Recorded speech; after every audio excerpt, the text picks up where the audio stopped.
Hello friends, welcome to pro talent and I am Nitin Parmar. दोस्तों, आपकी cat की परीक्षा के लिए आपके पास रफली 2 महीने का टाइम अवेलेबल है and lot of you are calling me in panic and saying that sir my syllabus is not complete, can I leave certain topics like functions, AP GP, logs, permutation combination, probability, quadratic equation, inequalities, ठीक है। और धीरे धीरे list इतनी बढ़ती जाती है कि परेशानी हो जाती है। Yes or no? अच्छा, at the same time there are few students who comes with an idea कि सर अब तो 2 ही महीने बचे हैं, ठीक है, we can't take up new topic, हमको जितना आता है उतने में ही फोकस करें, ठीक है। दोस्तों, इन सभी चीजों का आंसर देने के लिए मैं आज आया हूं और बस एक छोटा सा वीडियो जिसके अंदर मैं आपको इसका आंसर दूंगा और ये पूरा वीडियो एंड तक देखिएगा। मेरा मानना है कि आपको बड़ा फायदा होगा। Now the number 1 point is, सबसे पहले यह समझना जरूरी है that your exam that is called CAT is, you can say, having no syllabus. There is no syllabus in CAT. CAT की परीक्षा में आपके पास 1 रुपए का सिलेबस नहीं है कि ये ग्राफिक्स इतने में से ही पूछेंगे, ऐसा तो है नहीं। तो सर फिर ये पूछते क्या है, ठीक है। हम लोग जो सुनते हैं, आप लोग जो मॉक पेपर बनाते हो और आप ही चैप्टर बाय चैप्टर तो हमें पढ़ाते हो, तो चैप्टर नहीं पढ़ना क्या हमको, ऐसा नहीं बोला मैंने, ठीक है। दोस्तों, ये समझिए, this exam is all about your skill, it's all about your ability to apply reasoning in a given situation, your ability to apply different methods and reach to an answer in a shortest possible time. Yes or no? And that's the reason why you may possibly need some knowledge of APGP while solving arithmetic question. You may require knowledge of APGP while solving your DI-LR question, while you require some knowledge of function while solving some DI-LR question. ठीक है, you will require some knowledge of inequality while solving, you can say, your function का question. ठीक है दोस्तों, they are integrated, they are interrelated, you can't skip a particular topic. ठीक है।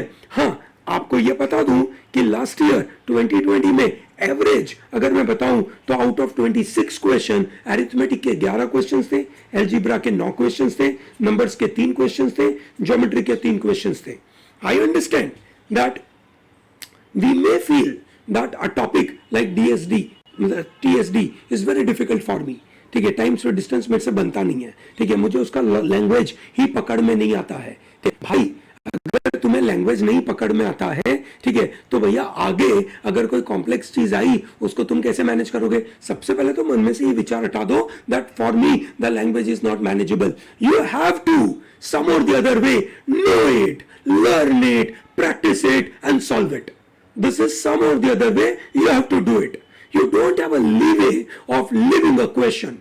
In fact, in this new scenario, ये नया जो scenario आ रहा है जहां पे आपको 26 क्वेश्चन थोड़ी आने वाले हैं, अब तो कम आने वाले हैं। It is expected that 2 hour में you have anything between, you can say, in 2 hour you have anything between 66 to 72 questions, ठीक है, या उससे कम भी हो सकते हैं, 60 क्वेश्चंस भी हो सकते हैं। So that means you don't have lot of option to leave a particular topic.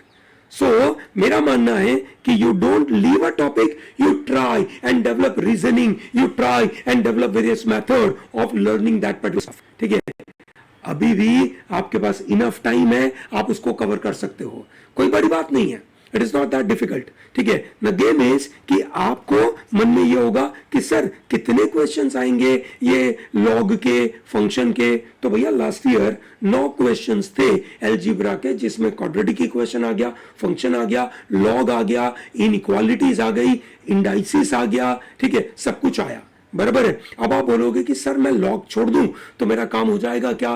भाई, लॉग छोड़ा तो उसके कनेक्टेड कुछ क्वेश्चंस जो आपके पावर के हैं, इंडाइसिस के, वो भी आपसे छूटे। So I believe no need to leave anything, ठीक है। आप और मन में टेंशन ये मत लो कि मेरे लिए कम समय बचा है, कोई कम समय नहीं बचा है, ठीक है। यू हैव इनफ टाइम, बहुत टाइम अवेलेबल है।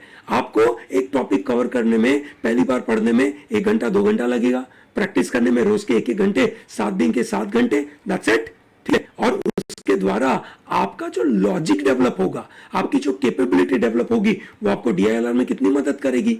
फॉर एग्जांपल DILR के अंदर ज्यादातर क्वेश्चंस सेट थ्योरी के आते हैं, दैट इज जैसे वेन डायग्राम के आते हैं। उन वेन डायग्राम के अंदर आपको मैक्सिमा या मिनिमा अप्लाई करना होगा। अब मैक्सिमा मिनिमा करने के लिए आपका इक्वेशन का तरीका, आपका इनइक्वालिटी का अंडरस्टैंडिंग, ये कितना स्ट्रांग चाहिए होगा। You can't leave any of this topics. So my dear students, keep in mind that you are not going to leave any, you can say, topic for you, okay, even if you are targeting 80 percentile।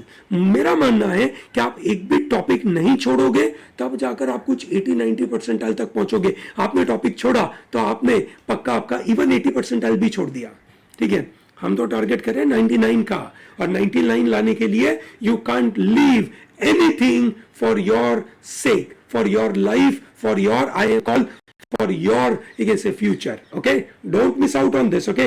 ये छोटा सा video है पर मुझे लगता है 2 महीने पहले ये कम्युनिकेशन देना बहुत इंपॉर्टेंट है, that you can't leave anything behind, whether it is vocab, whether it is grammar, whether it is logic, whether it is RC, whether it is cont, कुछ भी छोड़ नहीं सकते हो, ठीक है। चलिए ग्रेट। सो बिलीव मी, ये आपको मदद करेगा। मैं ऐसे आपके लिए वीडियो लाता रहूंगा, आपको बिल्कुल फायदा होगा, okay. Thank you and all the best.